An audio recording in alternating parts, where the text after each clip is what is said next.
I first felt the baby move the day Winnie's son was born. Born and died an hour later. I had just stepped from the shower and wrapped a towel around my torso when, deep within, there came a faint throb of activity.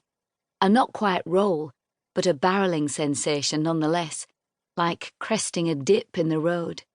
A single kick of a swimming stroke, a fillip, a half-pipe, completed in utero. The quickening.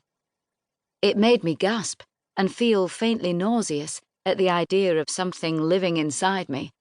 Blame science fiction.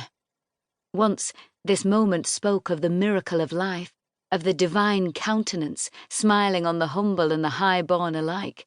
But these days, every pregnant woman's reference point is an alien escaping a man's chest cavity in a spray of gore. I smiled then, as the goosebumps on my arms subsided.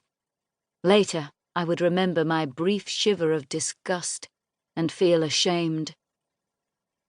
In those same minutes, Winnie's boy was hurtling through hospital corridors in a tiny plastic cot, traces of his mother's blood still clinging to his purplish limbs. By the time I saw the blur of messages and medical terms on my phone from my oldest friend, his heart had slowed, then rallied, and replied to them in a tumble of horror and relief. It had happened. The next said simply, "He's dead." I called, but there was no answer. It didn't cross my mind then that I might never speak to my best friend again, but the hollowing sensation that replaced the earlier sprightliness in my gut seemed to presage it. That this awful, awful thing might be the first in 20 years we wouldn't be able to face together. Once the well-wishers disperse and the casserole dishes have been returned, once time goes on and the seasons continue to change, mourning a child is a lonely business. I left a voicemail and after I hung up, couldn't remember a word of what I'd said. I sent a text. "I'm so sorry. I love you. I'm here when you need me. I have to get to work." I was due back in the office today, after almost a month away at the shows. When I'd started out as an assistant and general dog's body, I only went to Fashion Week in London, and even then on the sort of ticket that promised, at best, a standing spot at the back of a drafty hall or warehouse. From there, I'd had to crane my neck for a glimpse of the otherworldly creations below the models' chins. In those days, I remembered designers' collections for the soundtrack and the hairstyles rather than the clothes. Those I looked at online afterwards. As I climbed the career rungs, I realised why so many fashion editors were obsessed with shoes. You could only see them once you'd secured your spot on the front row.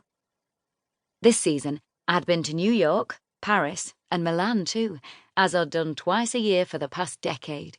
Except this time, I carried my little swimmer with me, sat cocooning it on hard benches and plush brocade chairs, ushered him or her, we wouldn't find out which, Nick didn't want to, beyond the velvet ropes and black-clad doormen at designer parties and luxury store openings, clinking champagne coupes without drinking from them. I laughed at my extra passenger when I thought about how impossible it was to smuggle in a +1 at these events, especially one who was quite so intent on locating and polishing off whatever elegantly minuscule amuse-bouche happened to be offered on silver platters by waiters who looked like they'd been hewn from marble. But I was back in London now, and had to get to the office. They were choosing my maternity cover today. The person who would take over the job I'd spent 10 hard years working for. The prospect of handing it over had seemed appalling until now.